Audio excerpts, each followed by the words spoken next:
ನಾರಿ ಶಕ್ತಿ ವಂದನ್ ಅಧಿನಿಯಮವನ್ನು ವಿರೋಧಿಸಿರುವ ಕಾಂಗ್ರೆಸ್ ಪಕ್ಷದ ನಡೆಯನ್ನು ಖಂಡಿಸಿ ರಾಜ್ಯಾದ್ಯಂತ ಬಿಜೆಪಿ ವತಿಯಿಂದ ಪ್ರತಿಭಟನೆ ಹಮ್ಮಿಕೊಳ್ಳಲಾಗುತ್ತಿರುವ ಹಿನ್ನೆಲೆಯಲ್ಲಿ ಹುಬ್ಬಳ್ಳಿಯಲ್ಲಿ ನಿನ್ನೆ ಬಿಜೆಪಿ ನಾಯಕರ ಪೂರ್ವ ಸಿದ್ಧತಾ ಸಭೆ ನಡೆಯಿತು.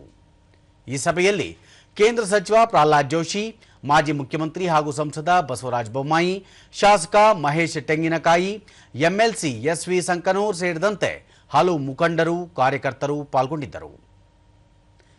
ಸಭೆಯ ಕುರಿತು ಸಾಮಾಜಿಕ ಜಾಲತಾಣದಲ್ಲಿ ಮಾಹಿತಿ ಹಂಚಿಕೊಂಡಿರುವ ಪ್ರಹ್ಲಾದ್ ಜೋಶಿ, ಕಾಂಗ್ರೆಸ್ ಮತ್ತು ಮಿತ್ರ ಪಕ್ಷಗಳ ಮಹಿಳಾ ಮೀಸಲಾತಿ ವಿರೋಧಿ ನೀತಿಯನ್ನು ಖಂಡಿಸಿ ರಾಜ್ಯಾದ್ಯಂತ ಬರುವ ಮೇ 1ರಂದು ಬಿಜೆಪಿ ವತಿಯಿಂದ ಬೃಹತ್ ಪ್ರತಿಭಟನಾ ಸಮಾವೇಶ ನಡೆಸಲು ನಿರ್ಧರಿಸಲಾಗಿದೆ ಎಂದು ಹೇಳಿದ್ದಾರೆ.